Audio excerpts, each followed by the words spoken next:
واہ کیا مرتبہ غوث ہے بالا تیرا، اونچے اونچوں کے سروں سے ہے قدم اعلیٰ تیرا۔ ابھی جس آیت کو پڑھنے کا میں نے شرف حاصل کیا، رب تعالیٰ کلام مجید کے اندر فرماتا ہے وَلِمَنْ خَافَ مَقَامَ رَبِّهِ جَنَّتَانِ۔ اس کا ترجمہ ہے وہ لوگ جو اپنے رب کے حضور کھڑے ہونے سے ڈرتے ہیں ان کے لیے دو جنت۔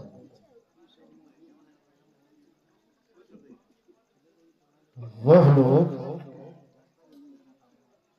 جو اپنے رب کے حضور کھڑے ہونے سے ڈرتے ہیں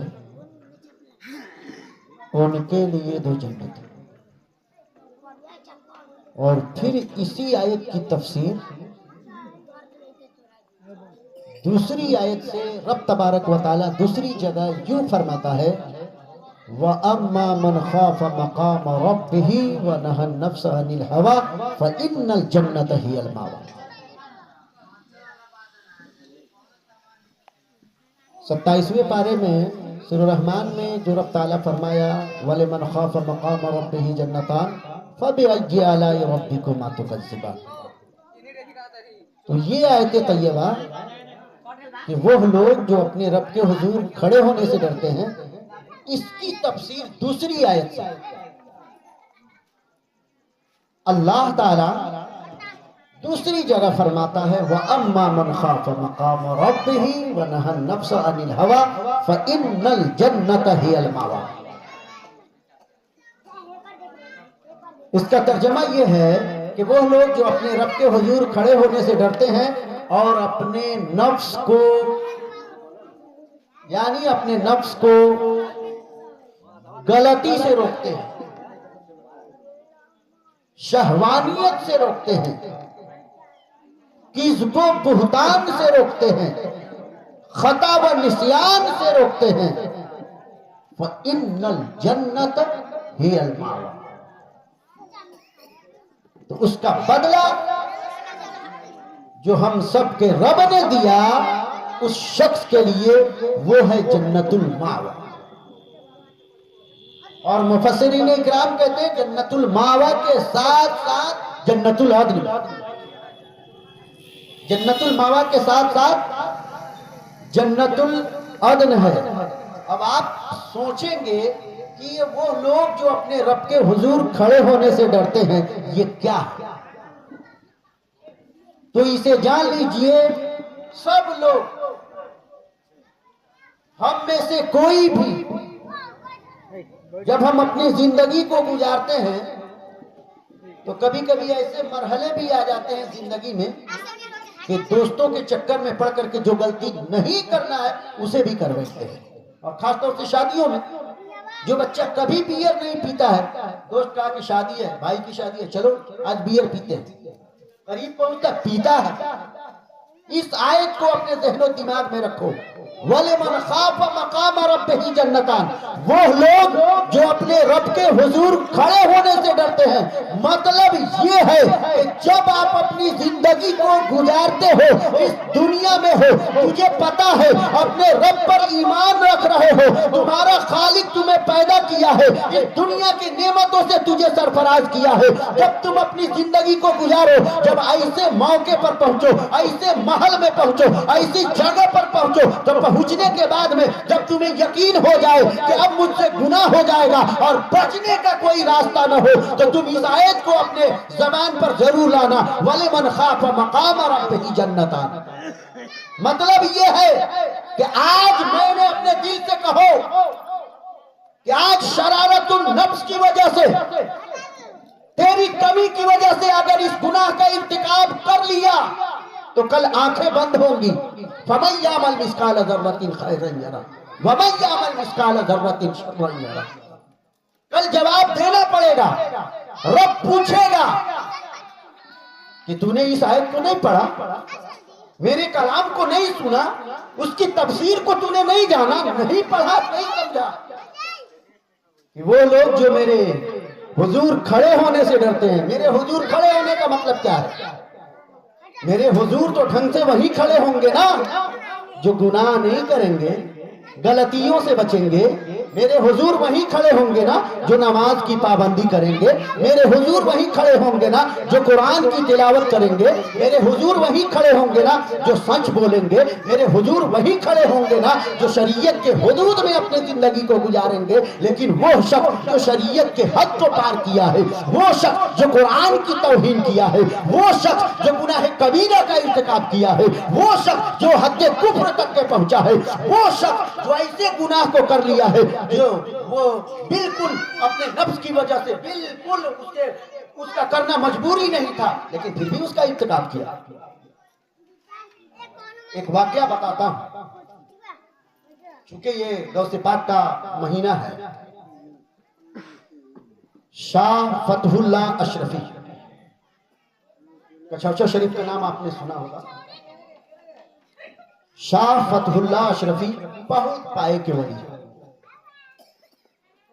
بہت پائے کے ولی ہیں.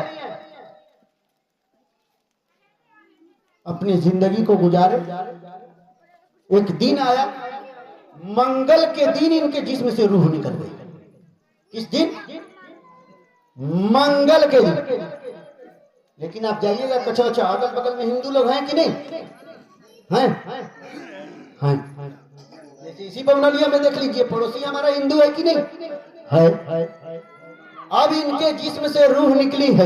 نکلنے کے بعد میں جب انہیں نہلایا گیا، نہلانے کے بعد میں کفن کو پہنا دیا گیا، کھٹولے میں رکھ کر کے اب لوگوں کا بالکل بھیڑ جو ہے جمع ہو گیا. کھٹولے کو لے کر کے چلتے ہیں. ایک ہندو عورت ہے، ایک کنارے پر کھڑی ہو جاتی ہے، ایک مسلمان کو بلاتی ہے، اے شخص تو بتا یہ کون ہے، یہ کون ہے، یہ کون ہے؟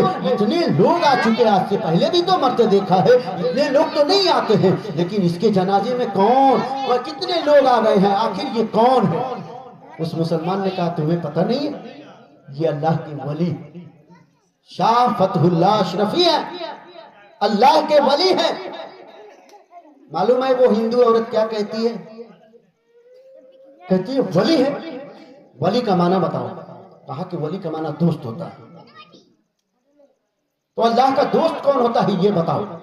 تو اللہ کا دوست وہ ہوتا ہے جو ہمہ وقت اسے راضی کرنے کی کوشش کرتا ہے، اس کی عبادت و ریاضت کرتا ہے. جب اتنا مسلمان نے ایک ہندو عورت کو بتایا ہے، وہ خاتون کہتی ہے جب وہ تیرے رب کا دوست ہے، مجھے یہ بات سمجھ میں نہیں آتی کہ اللہ کا دوست منگل کے دن کیسے مر گیا. جب اللہ کا وہ دوست ہے، اللہ کو راضی کرتا ہے، یہ منگل کو کیسے مر گیا؟ ہمارے یہاں تو منحوس مانا جاتا ہے اس دن کو. اچھے دن منگل نہیں مانے جاتے، منگل کے دن کیسے مر گئے؟ اللہ اکبر. یہ خاتون ابھی اتنی بات کہی ہے، قریب سے جو ہے کھٹولے کاندھے پر رکھ کر کے مسلمان نکلے.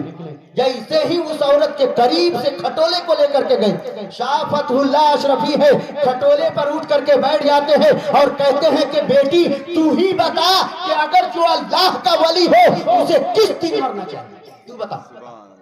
جسم سے روح نکل گئی ہے، لوگ جنازے تیار کر کے قبرستان لے کر کے جا رہے ہیں. لیکن جیسے ہی وہاں قریب پہنچے کہا کہ اٹھ کر کے بیٹھ گئے، بیٹی بتا اللہ والے کو کس دن مرنا چاہیے؟ کہا کہ میرے اعتبار سے تو جمعرات اور جمعہ اور اس کے علاوہ دیگر دن ہے، لیکن منگل تو ٹھیک نہیں ہے. لوگوں کو کہا مجھے نیچے اتارو. لوگ نیچے اتارے، اپنے گھر کو گئے. جمعہ کے دن نہائے، کپڑے پہننے کے بعد کھٹولے پر لیٹ گئے. کہا کہ قبرستان لے کر کے چلو، قبرستان لے کر کے چلو. اب جب لوگ لے کر کے گئے، پھر وہی کنارے پر عورت کھڑی ہے. یہ کس کا جنازہ ہے؟ کہا کہ اسی کا جنازہ ہے جس کے بارے میں تو کہی تھی کہ اللہ کا دوست ہے، اسے تو منگل کے دن نہیں مرنا چاہیے، انہی کا جنازہ ہے. اللہ اکبر. جب قبرستان لے کر کے گئے دفن کرنے تو ہلا ڈولا کر کے دیکھا حضرت تو بڑی آرام سے لیٹے ہوئے تھے. دیکھ تو نہیں ہلا ڈولا کر کے کہیں روح تو باقی نہیں. جب ہلا کر کے ڈولا کر کے لوگوں نے دیکھا تو پتا چلا کہ جسم سے روح پرواز کر چکی تھی. اب آپ کہیں گے کہ یہ مولوی بریلوی مولوی لوگوں کے اندر سب سے بڑی خرابی ہوتی ہے نا، یہ گڑھے گڑھے واقعات کو اٹھا کر کے بیان کرتے ہیں. یہ بات آ رہی ہوگی ذہن میں. اور خصوصاً دیوبندی مکتب فکر کے لوگ خصوصاً اعتراض کرتے ہیں کہ اس فکر کو ہم قرآن سے دور کر دیتے ہیں اور اپنی بات کو ختم کرتے ہیں. اگر قرآن سے حوالہ دے کر کے اگر ہم اس نقطے کا حل نکال دیں تو آپ مانیں گے نا؟ مانیں گے؟ اگر ہم قرآن و حدیث سے نہ بیان کریں اور اسے حل نہ کریں تو آپ کہیں گے کہ ہاں کہیں سے من گھڑت کہ بس اولیاء اللہ سے یہ لوگ چادر چومنے والے لوگ ہیں، مزار پوجنے والے لوگ ہیں تو جو چاہیں بک دیتے ہیں. ایسا ہمیں کسی کے اوپر تان و تشنیع نہیں کرنا ہے. میں مسئلے کا حل بتا رہا ہوں، بس حل دیکھیے. آپ یہ بتائیے یہاں پر جتنے لوگ بیٹھے ہیں ایک کرسی ہو کہاں؟ مدینہ میں. سب لوگ بیٹھے ہیں. ایک کرسی ہو کہاں؟ مدینے میں. اور آپ یہاں ہیں، آپ یہاں ہیں. اس کرسی کو پوری تیزی کے ساتھ لانا چاہیں گے تو کتنی تیزی میں لا سکتے ہیں؟ ہندوستان کتنی تیزی میں لا سکتے ہیں؟ کتنی جلدی؟ تو آپ کہیں گے 2 گھنٹہ 2.5 گھنٹہ. 2 گھنٹہ بہت جلدی تو 1 گھنٹہ. 1 گھنٹے میں ہم لا سکتے ہیں. ٹھیک ہے، یہ ترقی یافتہ دور ہے، ٹیکنیکل کا دور ہے، لا سکتے ہیں. 1 گھنٹے میں لا سکتے ہیں. اب آئیے میں آپ کو بتاؤں، حضرت سلیمان علیہ السلام کا دور آپ نے پڑھا ہے؟ ملکہ بلقیس کے بارے میں بھی آپ نے پڑھا ہے، جانا ہے؟ جس وقت حضرت سلیمان علیہ السلام نے جناتوں کو جمع کیا اور کہا کہ اس تخت کو اٹھا کر کے اس ملکہ کے ساتھ میں میری بارگاہ میں کون سب سے جلدی لا سکتا ہے؟ جناتوں میں سے ایک شخص نے کہا کہ آپ کی مجلس برخاست ہوگی، ملکہ آپ کی بارگاہ میں ہوگی. آپ کے خداموں میں سے ایک خادم جن کا نام ہے آصف بن برکھیا، بہت بڑے اللہ کے ولی، آصف بن برکھیا بہت بڑے اللہ کے ولی. جنات نہیں ہے، کچھ لوگوں نے تو کہہ دیا ہے جنات. آج بھی ان کا مزار شریف آپ جائیں گے بغداد میں تو مزار شریف ہے ان کا، آصف بن برکھیا. انہوں نے کہا حضور گستاخی معاف کریں، اگر آپ چاہیں تو ایسے آنکھ بند کریں اور کھولیں گے، بند کرنے میں اور کھولنے میں جتنا ٹائم لگے گا ملکہ کے تخت کو ملکہ کے ساتھ میں لا کر کے حاضر کر دوں گا. ملکہ کے ساتھ میں تخت کو لا کر کے حاضر کروں گا. کہا کہ ہاں ایسا کرو گے؟ کہا کہ جی. حضرت سلیمان علیہ السلام نے ایسا کیا.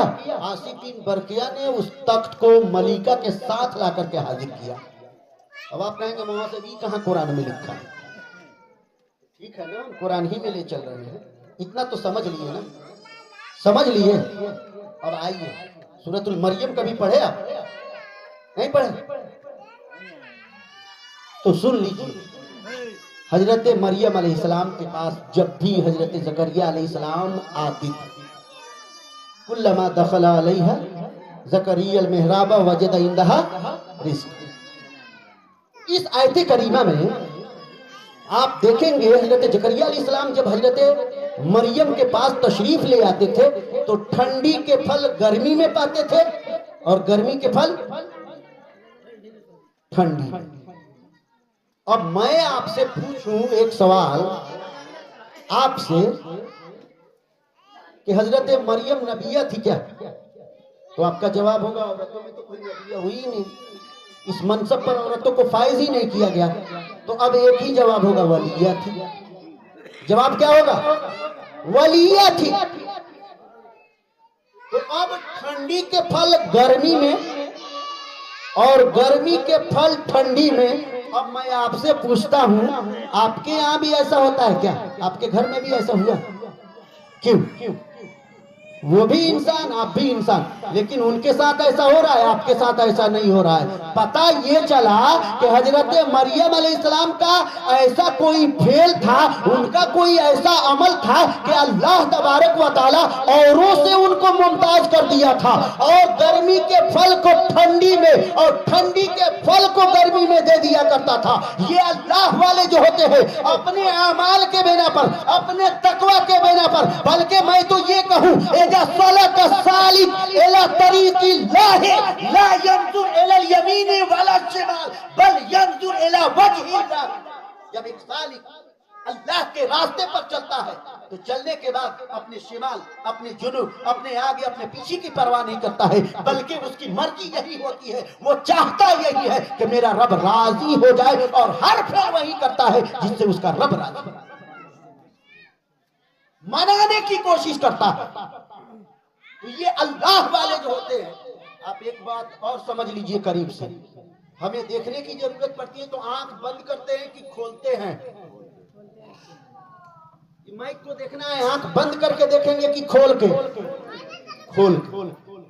لیکن ایک شاعر کہتا ہے الٹے ہی چال چلتے ہیں دیوان گانے عشق، آنکھوں کو بند کرتے ہیں دیدار کے لیے۔ جائیے نا پیٹھیے گا شاعر کو، یہ کیا کہہ دیا تھا؟ آنکھ کھول کر کے ہم لوگ دیکھتے ہیں، تو بند کرنے کی بات کر رہا ہے، آنکھوں کو بند کرتے ہیں دیدار کے لیے۔ یہ اللہ والے جو ہوتے ہیں نا، ان کی شان ہی ایسی ہے، جب اللہ ان سے راضی ہوتا ہے، راضی کب ہوتا ہے؟ ان کے اعمال اچھے ہوتے ہیں یار۔ راضی کب ہوتا ہے؟ جب ان کے اعمال اچھے ہوتے ہیں، اپنا دوست بنا لیتا ہے، اپنا جب دوست بنا لیتا ہے تو اب ان کی عادت وہ ہو جاتی ہے، ان سے ان فعل کا صدور ہوتا ہے کہ انسان کے عقل حیران۔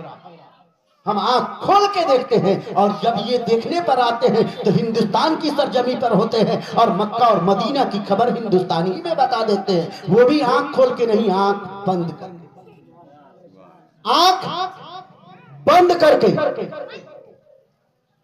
اب آئیے تھوڑا سا اور قریب سے، اصحاب کہف کا واقعہ آپ نے پڑھا قرآن میں؟ پڑھا نہیں پڑھا؟ اصحاب کہف کے بارے میں نہیں پڑھے؟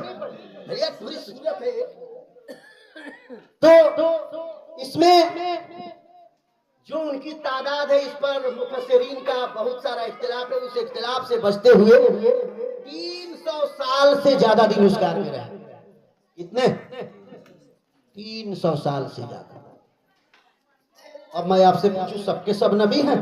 تو کچھ مفسرین اکرام نے کہا ہے کہ اس میں انبیاء تھے، اور اکثر مفسرین اکرام نے کہا ہے کہ نہیں انبیاء تھے۔ اب 300 سال اس غار میں رہے، کھانا بھی نہیں ہے، پانی بھی نہیں ہے۔ آپ کتنے دن بغیر کھانا اور پانی کے جئیں گے؟ کتنے دن جئیں گے؟ بہت زیادہ تو 1 مہینہ۔ اس کے بعد میں 300 سال کوئی خبر لینے کے لیے نہیں گیا، 300 سال کوئی پانی دینے کے لیے نہیں گیا ہے، 300 سال کوئی کھانا دینے کے لیے نہیں گیا ہے۔ اب بتاؤ، اب وہ مردہ ہوگا یا زندہ؟ تو آپ کا جواب ہوگا تو جسم کی تو روح نکل گئی ہوگی۔ لیکن اللہ کا کرم دیکھو، یہ نکلے کیوں تھے؟ ظالم بادشاہ نے جب ظلم کیا تھا تو اس ظلم کی وجہ سے کہ ہم اس پر غلط تم کر رہے ہو، تمہاری موافقت نہیں کریں گے، تمہاری موافقت نہیں کریں گے، ہم رب کی رضا پر راضی رہیں گے، ہم اس ملک کو چھوڑ دیں گے، اپنے بچے کو چھوڑ دیں گے، اپنے اولاد کو چھوڑ دیں گے، لیکن جس گستاخی پر تو آمادہ ہے، جس چیز کو چھوڑنے کے لیے کہہ رہا ہے، اس چیز کو ہم نہیں چھوڑیں گے۔ اللہ اکبر۔ اس غار کے اندر ہوتے ہیں، اب اس رب کا کرم ہوتا ہے، جب یہ اپنے رب کو منا رہے ہیں تو اس رب کا کرم دیکھے، نظام سورج جو ہے اب اس کو گزرنا ہے وہاں سے تو روشنی پہنچا دیا کرتا تھا اس غار میں، اور سورج کی روشنی کی وجہ سے یہ رب تعالی اتنا کہنا کہ ہر خوشی ہم تیرے قدم میں لا کر کے رکھیں گے، لیکن بس جب بھی نماز کا وقت ہو جائے نماز کو مت ترک کرنا۔ جب بھی نماز کا وقت ہو جائے نماز کو مت ترک کرنا۔ دوسری بات، ہر خوشی تیرے قدم میں لا کر کے رکھیں گے، میرے ماں باپ کی شان میں کبھی گستاخی مت کرنا۔ میرے ماں باپ کی شان میں گستاخی مت کرنا۔ تیسری بات وہ یہ ہے، شریعت کے حد کو